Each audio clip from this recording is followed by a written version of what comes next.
probabil toată lumea știe deja toată drama asta cu Launchly, produsul nou al lui KSI, Logan Paul și MrBeast.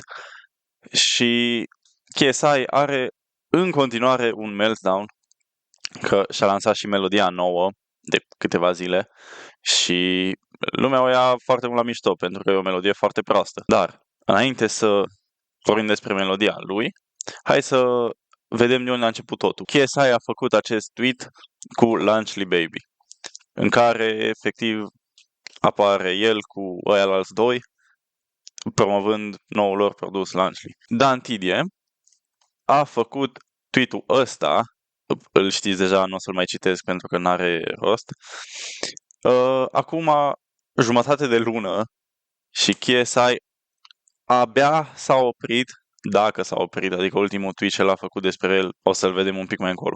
Următorul tweet a fost făcut de KSI, Looks Like Rap to Me, cu jucăria lui Dan TDM. Adică, bă, lumea s-a luat de voi pentru că marketați Launchly ca fiind mai sănătos decât Lunchables. Dar e la fel de procesat, la fel de dog shit. Și o promovați ca fiind o alternativă mai sănătoasă cu mai mulți electroliți și că nu conține LED sau nu știu ce, dar efectiv Prime-ul era ceva dramă care conține LED, adică na. Și apoi s-a luat în continuare de Dan TDM că he was talking about food JJ. S-a luat de el pentru că a fost sponsorizat acum 9 ani de Munchpack, care, cum zice el aici, monthly sub box full of food and candy. Da, dar nu e produsul lui făcut de el și nu îl marketează ca fiind sănătos. Aia nu înțeles el. Și apoi KSI a dat quote la tweet-ul lui Dan TDM pentru că Marques Brownlee allegedly e cancelled pentru un căcat și ăla, cum să vinzi o aplicație de wallpaper pe $50 pe an. Și după KSI și-a lansat melodia nouă. Și după ce și-a lansat melodia nouă, toată lumea l-a la mișto și a dat un breakdown foarte lung. Și a răspuns și la mimuri, cel puțin la ăsta, că don't take the piece. Nu pot să pun melodia, că am auzit că dă copyright dă label-ul copyright la toată lumea. Și a și reacționat într-un video la mimuri și încă nu s-a oprit până în 3 octombrie cu Dan TDM, pentru că McDonald's teased the collaboration with Kai Cenat. Și ăsta încă nu s-a oprit. Dan TDM, where you at? Bro, chill. S-a trecut mult timp de atunci. În continuare s-a luat lumea de el pentru melodia lui, care e foarte nașpa.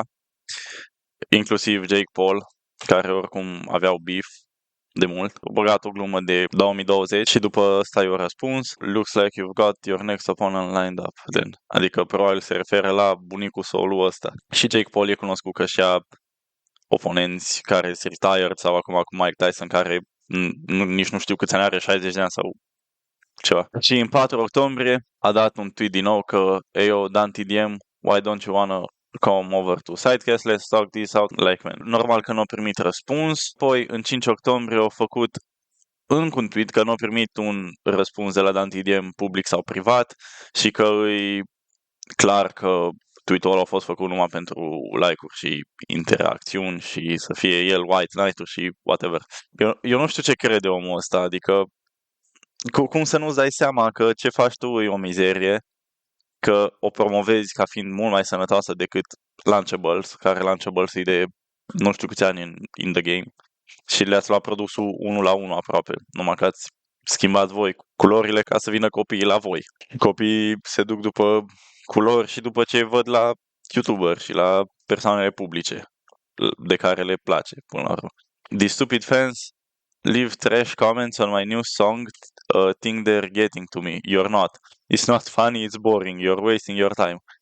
Asta în 5 octombrie și câteva zile mai târziu au făcut Insta-story-ul ăsta. Imagine spending so much time and effort into making a song for people to then repeatedly take the piece out of it online. I get it's trendy to hate me right now, but like, can we like move on? Nu ești persoana potrivită ce să zică can we like move on, pentru că tu încă faci tweet-uri despre Dan TDM, care a făcut un singular tweet acum jumate de lună. N-ai cum să faci așa ceva. Ultimul tweet ce văd că l-a făcut despre Dan TDM este acum 2 zile, pentru că Dan TDM a făcut tweet-ul ăsta cu Living the Dream și poze cu copilul lui și cu el. Și like, foarte bine, mă bucur pentru el foarte mult. Și eu zis happy for you, bro. Și stai, este un meme, da, happy for you, bro. Și don't let the hate get to you, King. Și aici tag tua podcast cu Launchly, cu Prime și cu melodia lui. Adică încă e foarte meme domnul și o să fie în continuare. Chiar o să fie în continuare. Și melodia lui și-a luat ratio pe YouTube. Are 255.000 de like-uri și top comentul are 384.000 de like-uri. Adică și-a luat ratio mare și are 1.1 milioane de dislike-uri la momentul la care filmez eu asta. Adică e ceva pentru YouTube să-ți ia așa ratio.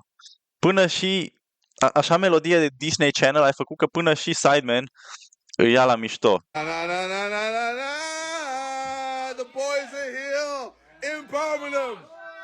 Let's do this.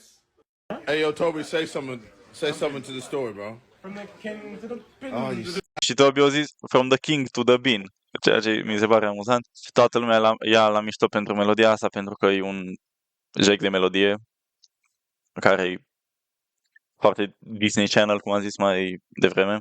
Și au răspuns KSI la tweet-ul despre ratio și au zis că generational haters everywhere, I'm so tired of it at this point, just leave me alone. Mai devreme ai zis că you're not getting to me, it's not funny, it's boring.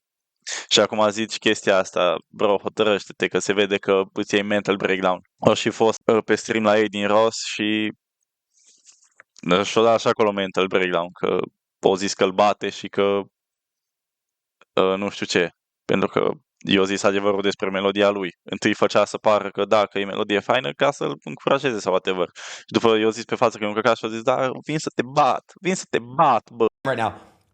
Keep it cool. Yo, keep it fuck, no, I'm sorry.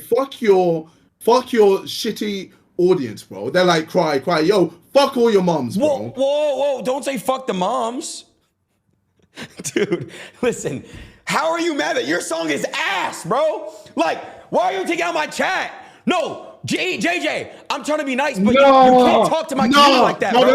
No, that's 2 slaps now. That's 2 slaps. JJ, and the thing is, at UFC, you were running for me, brother. When I was UFC, I think it was UFC Miami, bro. On my life, I wasn't. UFC Miami. I was in the bathroom. I was in the bathroom. I was in the bathroom with Mr. Beast. Yeah, bro, I was in the entire time. And you ran away from us. I guess we saw each other. I saw Mr. Beast and I saw Logan Paul. Come. So smack me and I'm suing you. I don't give a fuck. I'll deport you right back to your country. I don't give a fuck. Go ahead. I got the lawyers now. Deport me? I got the lawyers now. Deport me. You can't do shit. Ei din Ross o zis că dacă mă atingi, te dau în judecată și o să fii deported. Ultima chestie, ce zic în episodul de astăzi, Launchly collab with the Hawk Tua Girl. A fost într-un episod din Tactua, colaborare cu Launchly, în care au ascultat și melodia lui KSI 9. Și i-a dat mock la Logan Paul că a zis I like my cheese drippy, bro. Crazy. Și cred că am uitat să menționez, Drama Alert a făcut tweet-ul ăsta, KSI is forcing people to listen to his new song, Thick of It, this has to be some form of punishment. Și KSI Logic a răspuns și a zis că what the fuck is this caption?